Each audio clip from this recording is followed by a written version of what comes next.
Hi, Foxes, Badgers and Otters classes. It's Mrs. Martin here, and we're on to Chapter 3 of George's Marvellous Medicine. Hopefully you can remember that we've been introduced to this nasty character, Grandma. George has had the brilliant idea that he's going to make her a new medicine, which is going to be the strongest medicine ever, never invented by a doctor before. And he was listing off all of those ingredients that he wanted, and we were wondering where on earth he was going to find them all. Let's have a read of Chapter 3. George begins to make the medicine. George took an enormous saucepan out of the cupboard and placed it on the kitchen table. "George!" came the shrill voice from the next room. "What are you doing?"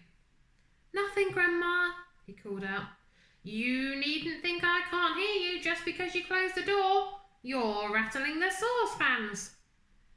I'm just tidying the kitchen, Grandma." Then there was silence.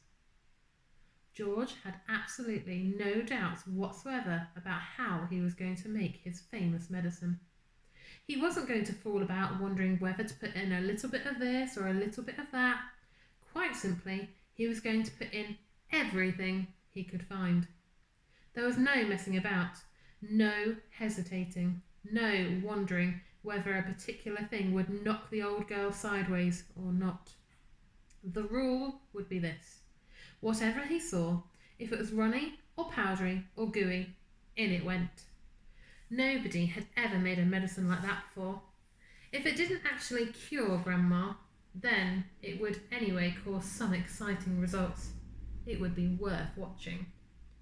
George decided to work his way round the various rooms, one at a time, and see what they had to offer. He would go first to the bathroom.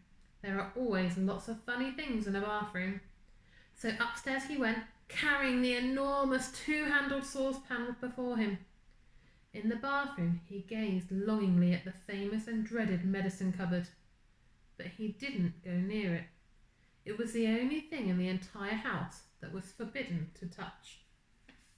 There you can see George and just how big that saucepan is. He had made solemn promises to his parents about this, and he wasn't going to break them.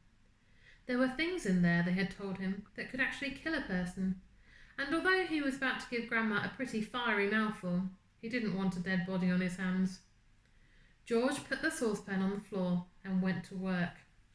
You can see him here in the bathroom having a look through all of the things and working out what he's going to put inside.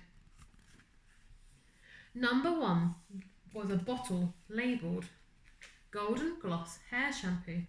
He emptied it into the pan. "That ought to wash her tummy nice and clean," he said. "Oh, I'm not sure about that." He took a full tube of toothpaste and squeezed out the whole lot of it in one long worm. "Maybe that will brighten up those horrid brown teeth of hers," he said. There was an aerosol can of super foam shaving foam belonging to his father. George loved playing with aerosols. He pressed the button and kept his finger on it until there was nothing left. A wonderful mountain of white foam built up in the giant saucepan. So an aerosol is like one of those cans. I don't know if you've ever seen like a deodorant can at home that you press and then like an air or a foam squirts out of it.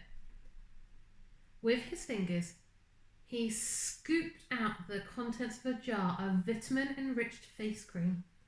In went a small bottle of scarlet nail varnish. "If the toothpaste doesn't clean her teeth," George said, "then this will paint them as red as roses." He found another jar of creamy stuff labelled hair remover. "Smear it on your legs," it said, "and allow it to remain for 5 minutes." George tipped it all into the saucepan. There was a bottle with yellow stuff inside. It called Dishworth's Famous Dandruff Cure. In it went. There was something called Brilliant for Cleaning False Teeth. It was a white powder. In that went too. He found another aerosol can. "Nevermore Ponking Deodorant Spray, guaranteed," it said, "to keep away unpleasant body smells for a whole day." "She could use plenty of that," George said. as he sprayed the entire canful into the saucepan. Liquid paraffin, the next one was called. It was a big bottle. He hadn't the faintest idea what it did to you, but he poured it in anyway. Oh, some of these ingredients seem very dangerous to me. That, he thought, looking around him, was about all from the bathroom. On his mother's dressing table in the bedroom, George found yet another lovely aerosol can. It was called Helga's Hair Set. Hold 12 inches away from the hair and spray lightly. What do you think that might be? Maybe some kind of hairspray. He squirted the whole lot into the saucepan. He did enjoy squirting those aerosols. How do you think George's mum's going to feel when she comes home and sees that he's used up everything in the house? There was a bottle of perfume called Flowers of Turnips. It smelled of old cheese. In it went. And in too went a large round box of powder. It was called Pink Plaster. There was a powder puff on top, and he threw that in as well for luck. So that's like a foundation that some women put on their faces. He found a couple of lipsticks. He pulled the greasy red things out of their little cases and added them to the mixture. The bedroom had nothing more to offer, so George carried the enormous saucepan downstairs again and trotted into the laundry room, where the shelves were full of all kinds of household items. The first one he took down was a large box of Super White for automatic washing machines. Dirt, it said, will disappear like magic. George didn't know whether Grandma was automatic or not, but she was certainly a dirty old woman. So I should better have it all, he said, tipping in the whole boxful. There's George tipping it all into his giant saucepan. Then there was a big tin of Waxwell floor polish. It removes filth and foul messes from your floor and leaves everything shiny bright, it said. George scooped the orange-coloured waxy stuff out of the tin and plonked it into the pan. Well, it sounds very dangerous. I definitely wouldn't think to do this nowadays, would you? Lots of dangerous ingredients in here. There was a round cardboard carton labelled flea powder for dogs. Keep well away from the dog's food, it said, because this powder, if eaten, will make the dog explode.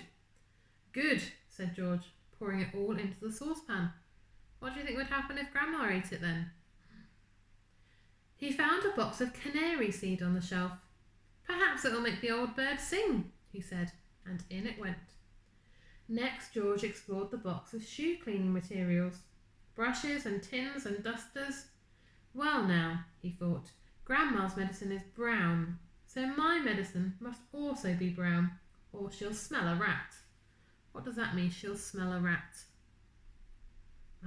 It means that she'll work out that something's going on, that he's trying to trick her. The way to colour it, he decided, would be with brown shoe polish. The large tin he chose was labelled dark tan. Splendid. He scooped it all out with an old spoon and plopped it into the pan. He would stir it up later. On his way back to the kitchen, George saw a bottle of gin standing on the sideboard. Grandma was very fond of gin. She was allowed to have a small nip of it every evening. Now he would give her a real treat. He would pour in the whole bottle. He did. Back in the kitchen, George put the huge saucepan on the table and went over to the cupboard that served as a larder. So a larder's like a huge cupboard that you store lots of food in the kitchen. The shelves were bulging with bottles and jars of every sort. He chose the following and emptied them one by one into the saucepan. A tin of curry powder, a tin of mustard powder, a bottle of extra hot chili sauce, a tin of black peppercorns, a bottle of horseradish sauce. There, he said aloud, that should do it. George, came the screechy voice from the next room. Who are you talking to in there? What are you up to? Nothing, Grandma. Absolutely nothing, he called back. Is it time for my medicine yet? No, Grandma, not for about half an hour. Well, just you see you don't forget it. I won't, Grandma, George answered. I promise I won't. You'll have to wait until next time to find out what happens next.